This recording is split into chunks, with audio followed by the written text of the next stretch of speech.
hello anh hay là chỉ sau một buổi chúng yêu miền mùa thì hai nó thằng đâu có chỉ Sapa hay tàu nó ở anh đâu anh bờ phà này đi châu kiền tàu nè trên đâu không ngoài có ổ khang nó đâu có phà chút phà tàu khang đều chỉ phà hoa quả khang hăng nè ba nhà ra nhà chỗ lệ chỗ to một toại miền đâu có chỗ lệ trên nó liệu dẫn cái mà chơi hộ này thì hàng này rồi sẽ tay biển nó tỏ cái đĩa bèn ở cái đĩa bèn tay hít tay giờ tỏ cho đâu miền mùa phà mà cả đâu không ai nên sẽ hà nó ở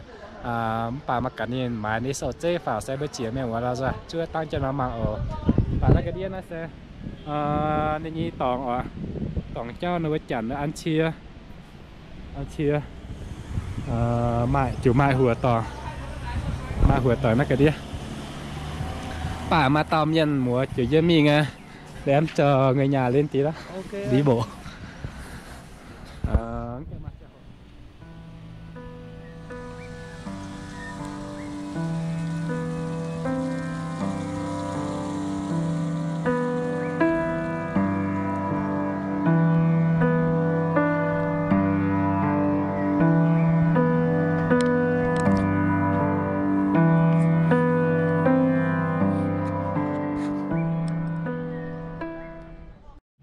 nhá mùa anh hồ này vừa biển đâu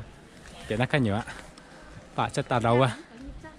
mà cả này gì ấy vừa biển này nhá mùa là do chủ chi vừa biển nó ở bà ăn căng này biển đâu vẫn chỗ đó chín ở số chua tăng phém pe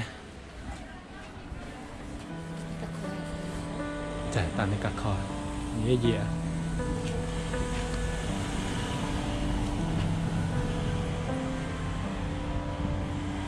có sự bấm này là thế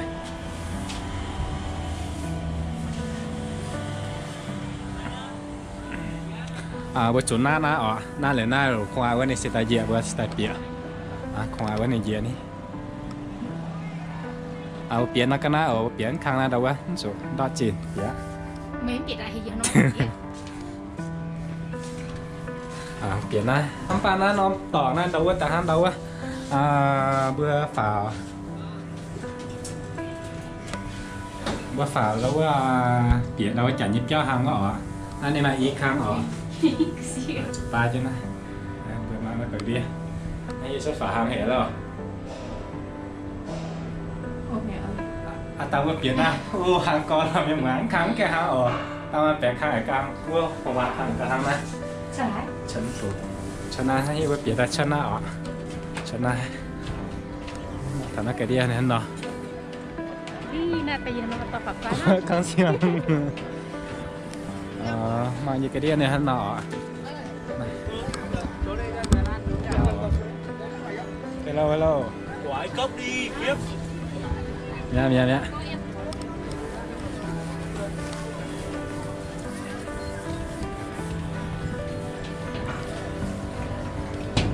ý tao họ bảo như họ dụ yêu gắm mà hạt tao cắn tài ý họ ý tao tài ha bà phải nó không qua đâu á chăn chê mà chăn chê xong có lọ mà chăn chê xong nha khang nó dâm sủ ở đâu á tí nhi khang ổm nha mùa tí nhi khang nếu tuyến đâu á cho đâu á sầu chê mà cả nhi đón với chĩa chín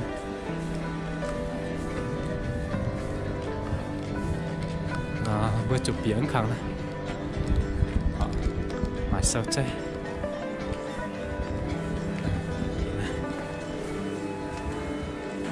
na hắm bà đâu á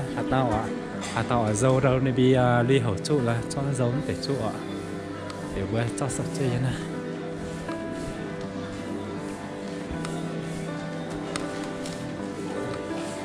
em cho anh hay vé bà đâu y tao miền mình giờ tao mất nè biết cô nhận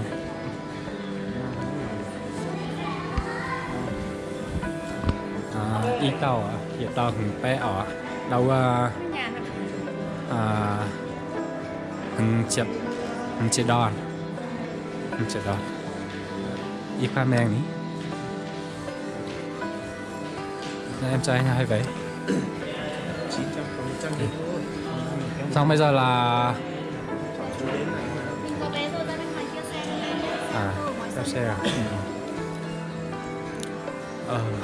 rồi bữa cho tôi nói số nan đi chơi sẽ hơn nó mình tránh nghe từ hiện mẹ phải tuổi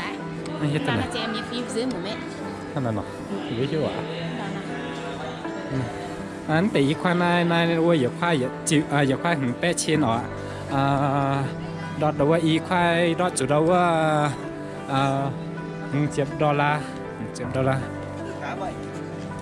đấy là mình lừa chị mày rồi.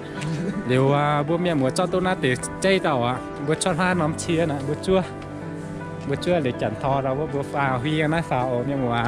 cái anh đó phao chia tại liệu bố sẽ ta bịa quá không ai anh nó bố nó cái nó chia hắn đâu trong bố bịa nó đó bố sẽ phao không ai đi chiều kiện nó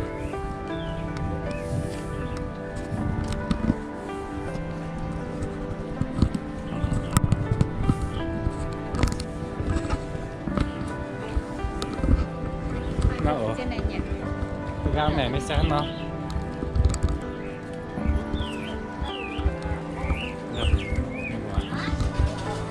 bà cha để lọ bữa cái mình kia bữa mình sẽ cả mình hàng hải nó vì họ bữa cho tôi sầu chơi rồi bữa biển nó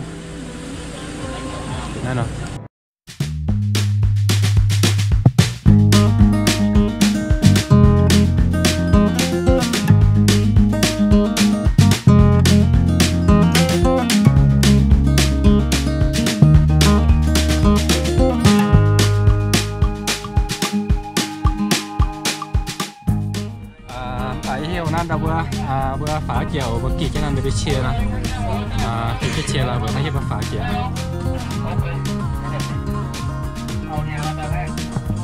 tí khoan cái nào à chúng mình tí khoan cái nào liệu bữa sẽ tại tốt chuyện nó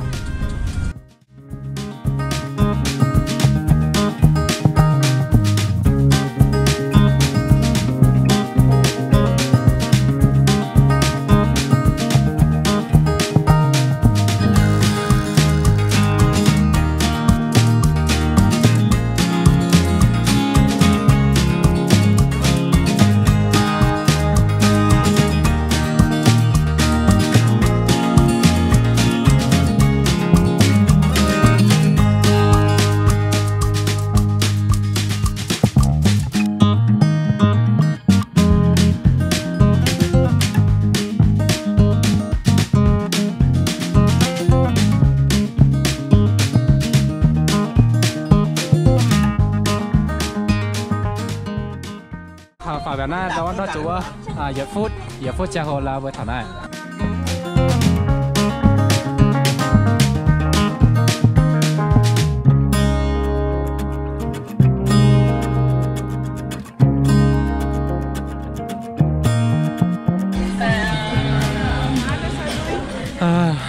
bây giờ là này hắn nó ổn nhau mùa bữa biển này chút thảo này khất như tỏ nó mài hùa lá chăm có là đào nó mài cái này nhặt hạt bua này nó mài chăm này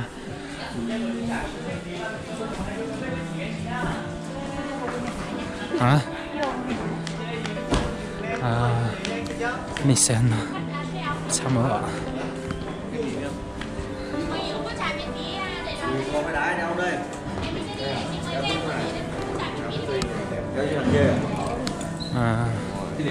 điều mẹ mùa ya nata mẹ mùa ya nata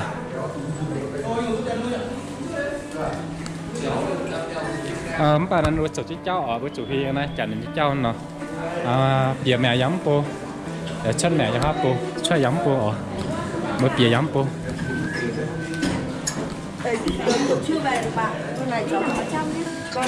đây em đi 2 người từ người vào 1 em ơi bây chị thu lại vé nháนั่นเองเราเบื่อยึดตู้ติดเส้หรือว่าซุนเราเปิดจัดหรือว่าจะตัดตู้ตายปูอ๋อเนาะหรือที่เราเบื่อเปียกขันยอขึ้นเนี่ยฮะเนาะติดคนนายจัดจัดตัวยาก็ละเนาะอีตาเราว่าอย่าจิ๋วน้ำปลานะเราว่าห้ามเบื่อปีนกันนี่ซะว่าอย่าหาว่าจะเจ้าเข้าเนี่ยว่าตัวตายยาวสุดมากันนี่ฮะเนาะทำไปดอมนายอย่าเบื่อยำเดียวอย่าเบื่อยำเดียวต้นเวียนฝาแบบนั้นđó đâu phải chậm lên chậm tiêu kilo liệu đi với sự tay thẳng nó khất nó không hoài đó Nó mà chỉ chia tặng cái nó hoài. tất tề Hello mẹ mưa ai hết chuyện nói đâu khớt ọ nó có lâu sẽ ta chuyện đâu á chả nhẹ nhẹ nửa bây giờ mà hiểu tôi hiểu hà nhộng ở này hiểu hà con hà nhộng đâu á nửa bịa cho nó nửa chia cho bữa tí tiêu yang phà lọ hả mà sao mày đầu quên chúng mày chả chăm nhau ở chơi cho nên nè mày chả chăm mày chơi cho nên là lựa thằng cha hô với sự tai bịa chuyển sao hả chị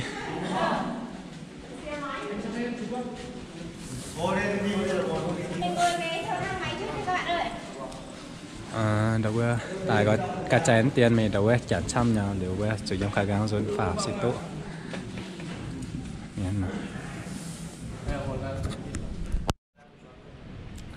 ấy heo na bữa phải lên phá ọ rồi mà để gì để bữa phá á nhân viên đấy.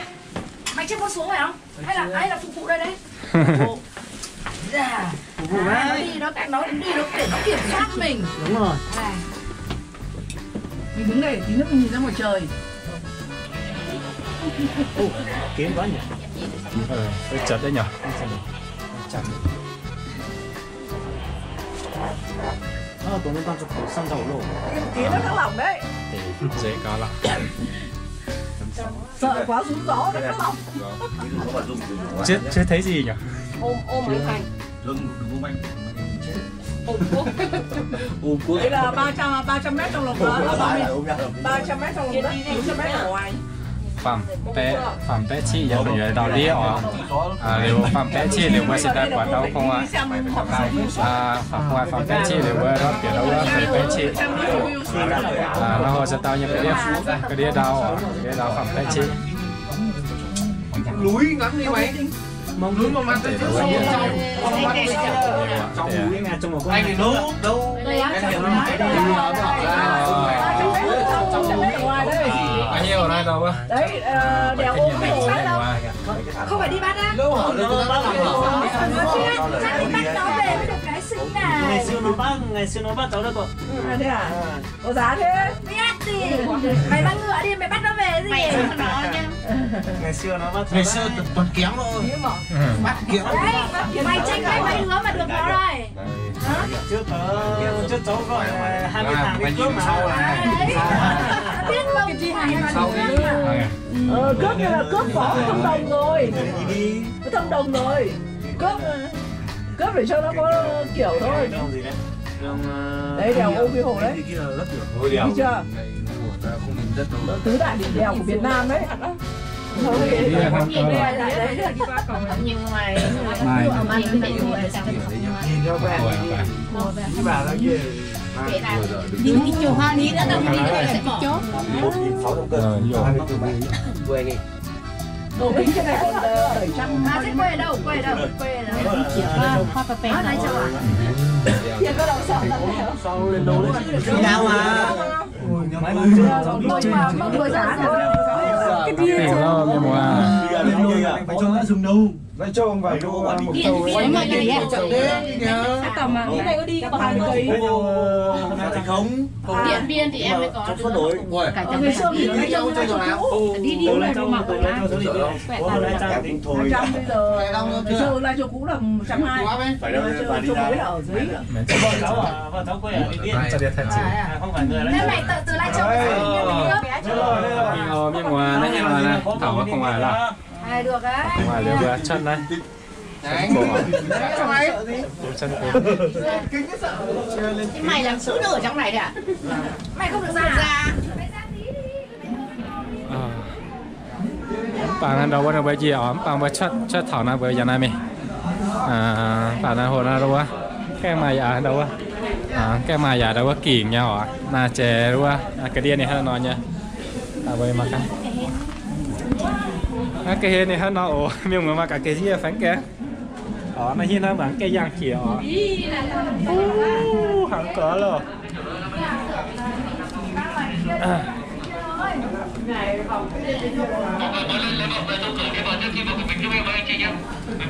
Chẳng chăm cao lắm em mà bạn ở đâu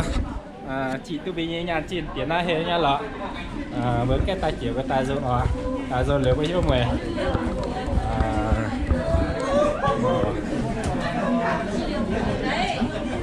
có lắm ở đâu bây giờ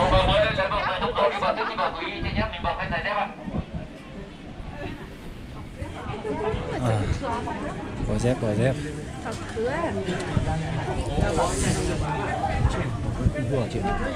hay này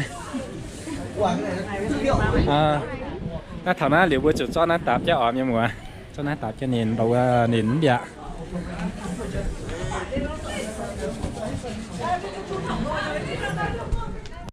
bữa phải bên nào bữa chuột cho đâu á chả nhến để cái này thông cho hắn nó thông cho hắn nó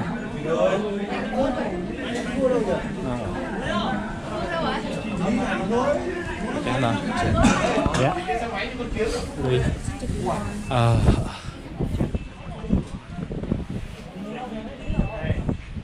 này là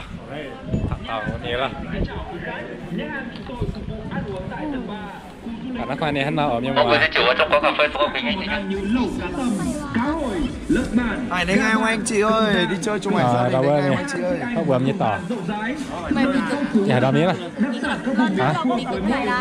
Hả? Lên đó đâu có thầy đâu. Sao để nói hết tiếng này mi cực kỳ nhỏ应该还可以。那现在不ta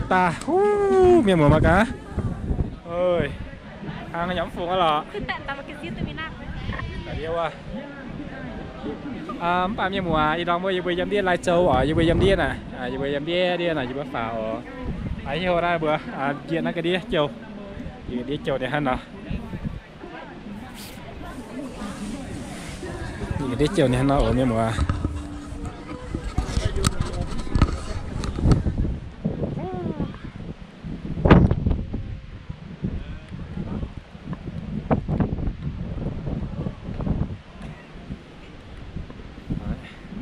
nó toàn nó đi thầu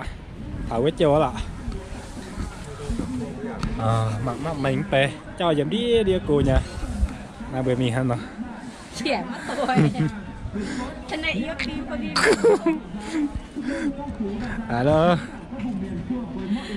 không dám đi đâu bữa chủ mang cái đi này sẽ tại cái gì cái đi này hơn rồi đi này hơn rồi có rồi hello mi mùa y hoa nó phá hang nhau phá bên đâu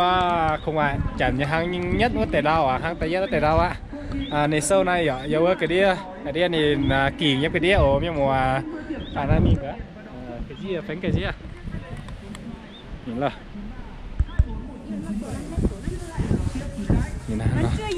đang vừa mắm phải ra mà cái đi cái gì hả phải ít chỗ nó cái gì tôi mặc cái đi hả mà đi vào sitä mà hắn có làm cho mùa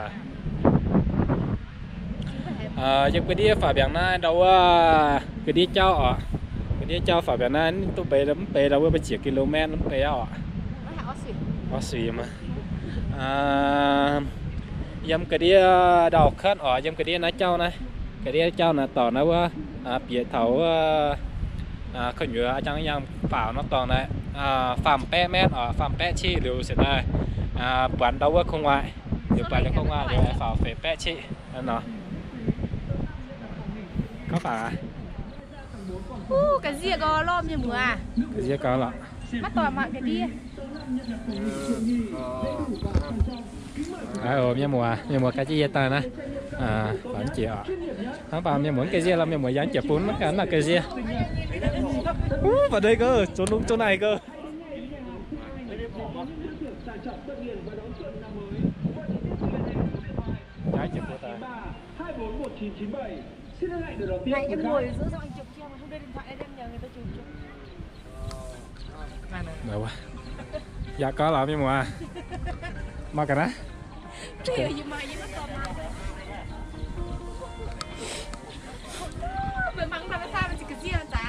Nhà hàng Sinh Anh xin kính chào quý khách. Nhà hàng chúng tôi phục vụ ăn uống tại tầng 3.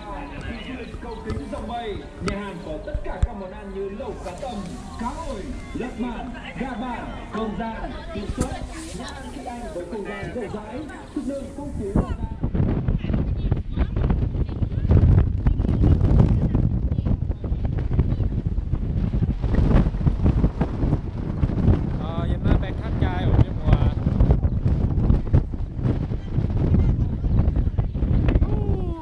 Brazil muốn dậy miếng mùa à? Kính mời quý khách hãy đến với nhà hàng Sinh Anh để trải nghiệm các dịch vụ tốt nhất, chuyên nghiệp nhất. Nhà hàng Sinh Anh, địa chỉ lý tưởng để tổ chức sinh nhật, hội nghị, tất niên, liên hoan chọn gói. Đi rồi. Hãy đến ngay với nhà hàng Sinh Anh. Cái đấy. Na mua bỏ chịu lắm cả rồi.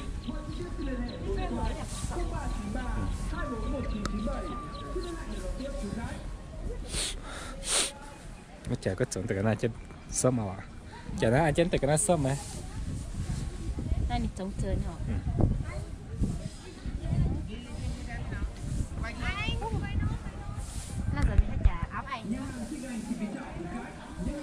Na走过很香哦，香的是的，出ăn就香的是的。Về đến nhà cho áo ảnh không ngủ được đâu. Dạ hoa công đó. Y hoa công á. Cái này chúng nó còn để chặt sai cái kia chả. Đâu ai sáng chào với cái nó cái này phào ạ. Cái này phào rồi ai tao về cái này gì ạ? Bà mẹ từ giờ này đi phía à, tiêu chiều này thì sẽ đau, chết bé lúa chết bé chi, hàng đâu á, ý chín farm bé farm chết farm chi ở miền mùa, anh em nào, khang chiều yếm chủ ta farm khang chiều.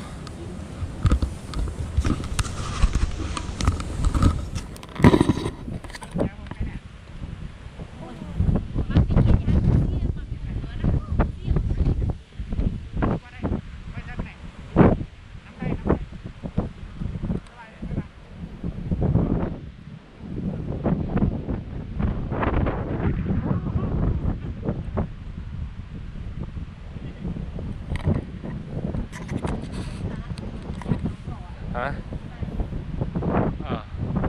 Cái gì với nhau hả? Cái gì nó nhìn thấy nhau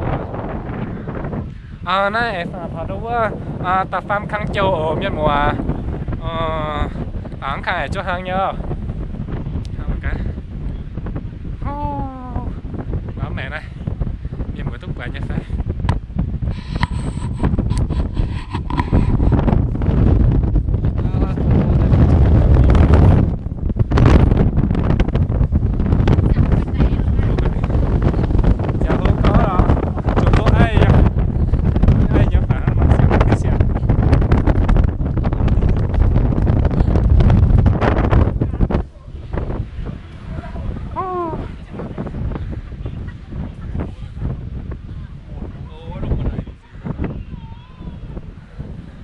Khang yếm chủ đâu á, ta farm khang ốm yếm mùa, yết y bùa pi, trời, thôi chị, yết y bùa, yếm chủ ta farm khang. Na phải biết na có chú thao tâm thiệt nhau, bên chủ nên bài cái gì hết ha.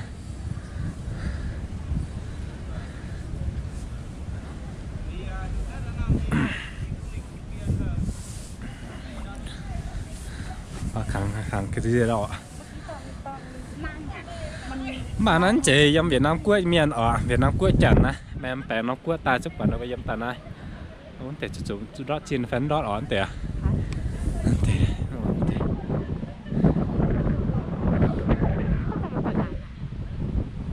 mà cái đĩa nó bỏ tài mà cái đĩa mi mà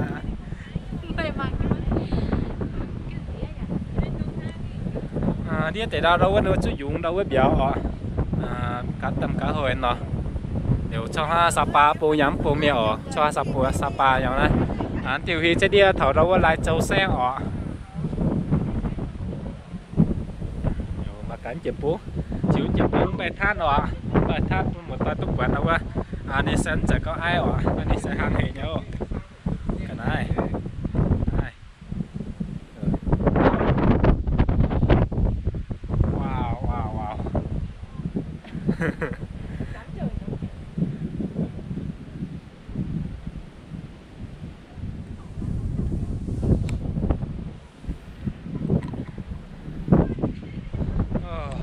cái tốn dụng tan liều xe đâu có nhà qua này chỗ mà suy bẻ tài bé nè dụng tài với chỗ dạo thì có yên nữa suy nhà qua mà cả chả là mà chỗ sang là bẻ tài anh ta ở nay phải là bắc ngoài đâu có chẳng đâu có chỗ đâu có chỗ hiện tòng mà chăm nhau nay còn sao mà nó chơi nó hả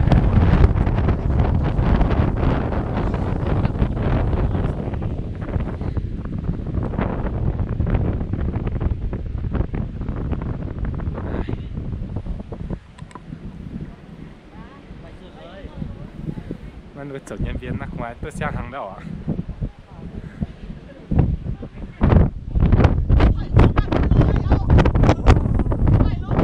เสียงก็รอไม่หมด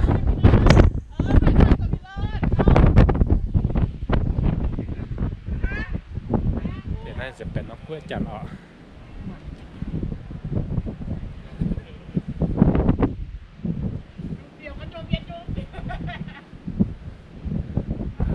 tiền liền tạiไม่ยังอ่านตอบนะ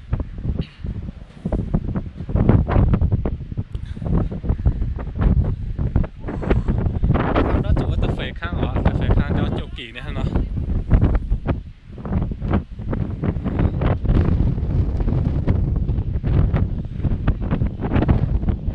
เราว่าจะเจ้าชาวอ่ะเจ้าชาวใส่ยำเบี้ยnóต่อไหนเนี่ยvì cái phà ở đây ta đâu có đâu á nó nhiều này sẽ vừa nhiều vừa dàn đâu á cả nó thằng châu nó phà à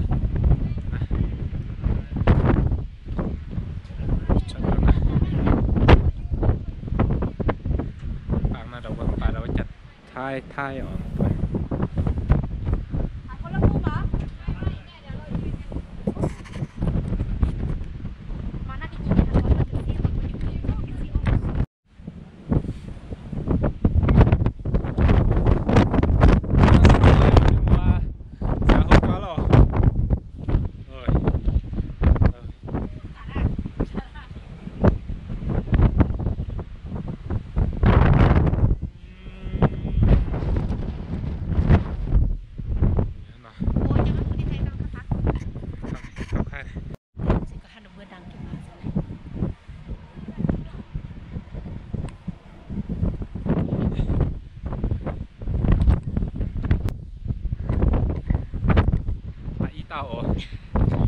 tao hàng tại qua để về ạ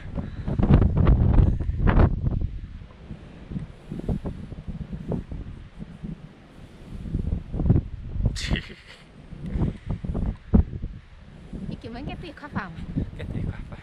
mà sao có khóc camera chơi rồi đâu có chụp cho liệu có chụp che nó đâu á anh này cái đi không bàn đâu á nó bữa tao nó hồ heo này nè tao nó à nhím đẹp tức là hải à cái hải sâm này nay em chủ yếu tổng hàng y trên phàm bé pha chế phàm chi em mua cái đi đài khoai ở ta phàm nó không ăn này hả nó ở nó sẽ khoai mà hay nhiều dưới ở bữa mình ta nó hi mà cái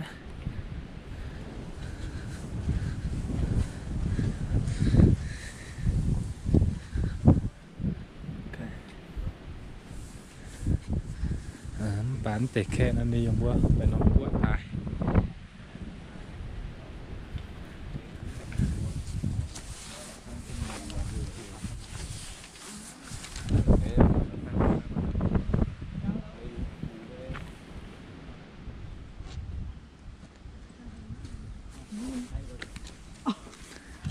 gió chạy thôi chứ ok nít nói thôi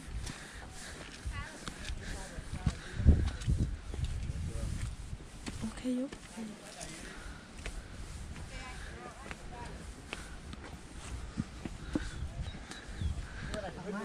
và nó khoai trầu nín ổn như mùa nó hiện hỏi này vào thông với chiều đâu á mà cả mà hai nhung dế nó sẽ mà chặn tài mà chặn xong nha và đâu á chặt chê giờ mai chặn nhiều cua giờ mai ở em Thái Lan จะเชื่อมาแต่หนูยังอยู่ก็วิวานก็เลยเสีย8 nóต่อจันเขาอ่ะ8 nóต่อลาวจุกกุ้งแฟนนั่น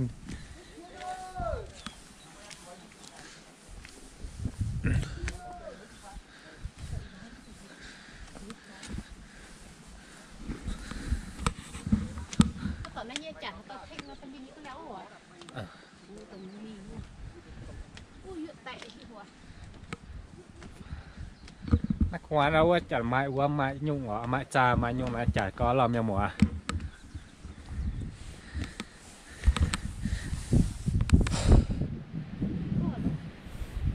大家了是不要做个课文光不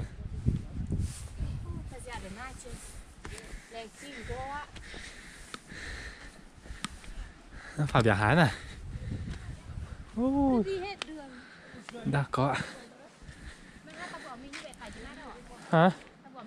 À mi rồi có kỹ tại Việt Nam mi huy hai chuyện. Mi có kỹ là huy hai chuyện đi. Hai chuyện để tại ta đâu ạ? Không ta mà.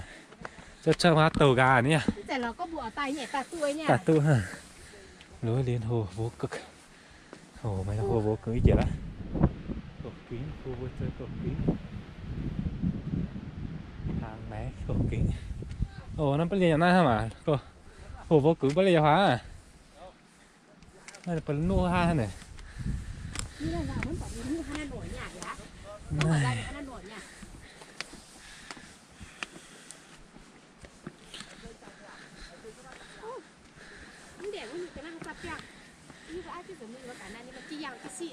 Này phục vụ mẹ áo nè, phục vụ mẹ áo nè, nên đố quyền nó hắn chở. Nhưng mà em cô tay giờ mà phản chuyện anh emว่าต้องhiểm phém, nó phản chuyện này chẳng có lọ. Đâu là tao nhà họ kiếm bè số ha ồ, chị à, phản chị họ kiếm hay nhung, ô chăm có đâu họ kiếm mà, họ kiếm giờ chăm giờ hàng ọ. Khoan cho giờ mai đi.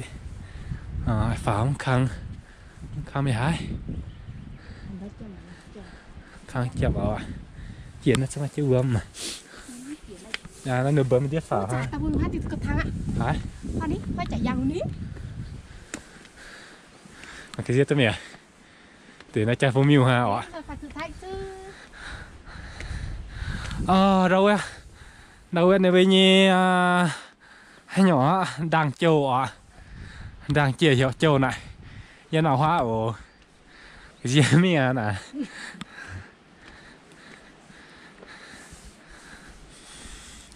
เราไปจันจิวช่างหมอเราฮักก็บัวเมียนนะ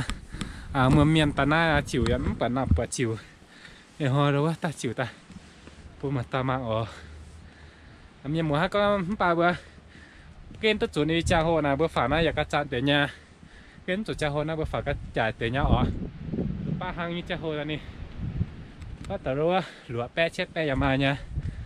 ไอ้นี่จ้าโหเราว่าอีแปะเล่งอ๋ออย่ามาเนี่ย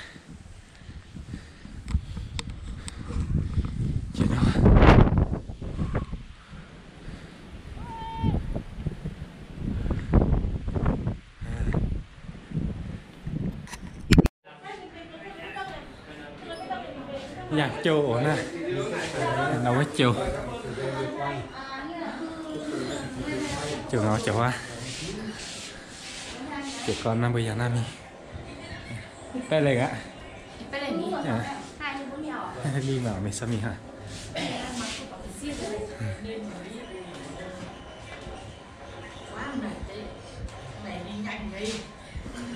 cài quay nó này thì không có cài đâu có dây bảo hiểm á cài đấy cũng cài đây toán đấy phản đó nó chỉ hiên là đâu chú mài đâu hắn ở giang đâu nằm giang xe đô đâu giá chi ổn như mùa giá chi hả cái này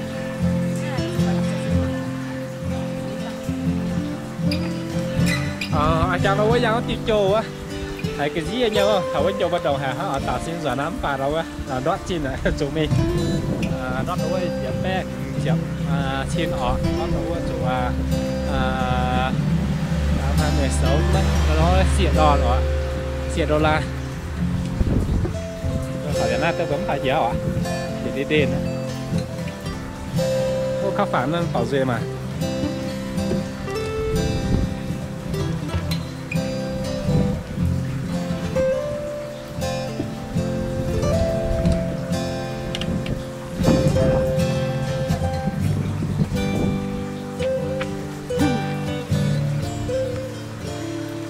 điều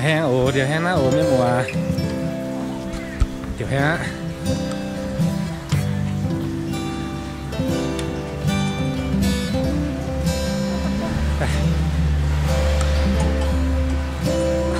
này vốn tôi sửa này bây giờ hang đó tiết chân đâu có thiên ha lên có cháu vừa thả gì khâu nè đây ôm nhau hòa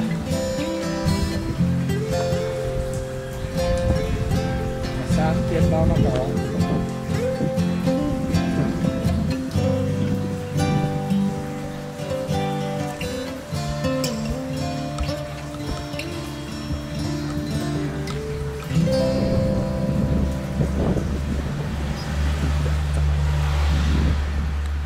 sẽ cậu gom lá có lắm nha mọi người nó chân làng nha mình làm tá qua mà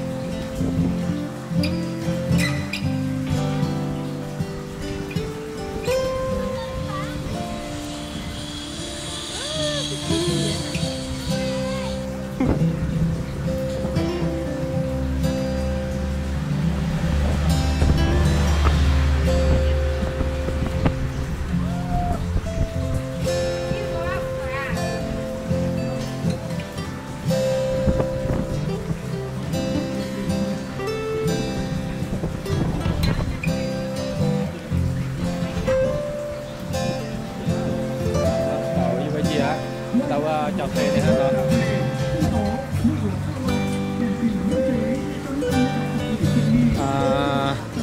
hắn ở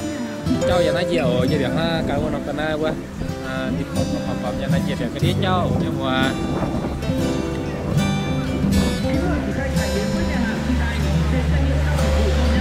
nó như hồi chiều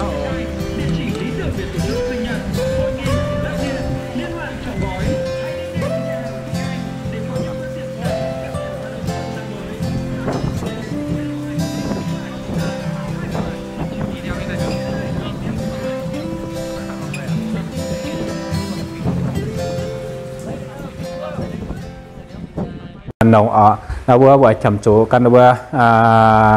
logo là ở đây cũng là cấp thay tỏi nó bên nông bê sâu ở dễ bướn hộp bướn sâu đây vừa căn vừa mạng cấp tàu cỏ phì mà cả nó sẽ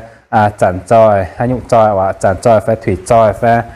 mà cả nó vừa xếp hay nhung ở mà cả nó vừa bại hay nhung ở bại xếp chỗ vừa tầm miền phải biết xếp chỗ ông cù nó bướn lại dễ bướn ở hộp bướn sâu xe giờ nó chôn ở dễ bướn hộp bướn sâu ni hắn nó sẽ sâu bay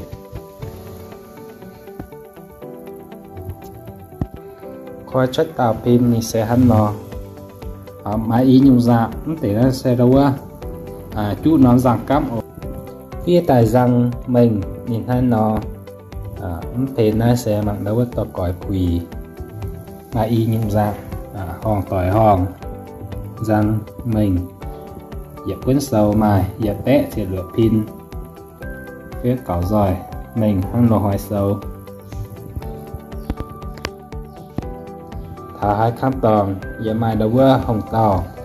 con tụ mình dẹp cuốn sâu phía đó chủ vơ dẹp hà nhẹ chủ nhị chén nhất thôi như mùa tàu ở nóng cuốn sâu lại hiện tại bây giờ căn với telephone 339 0339 790 614 về căn với Zalo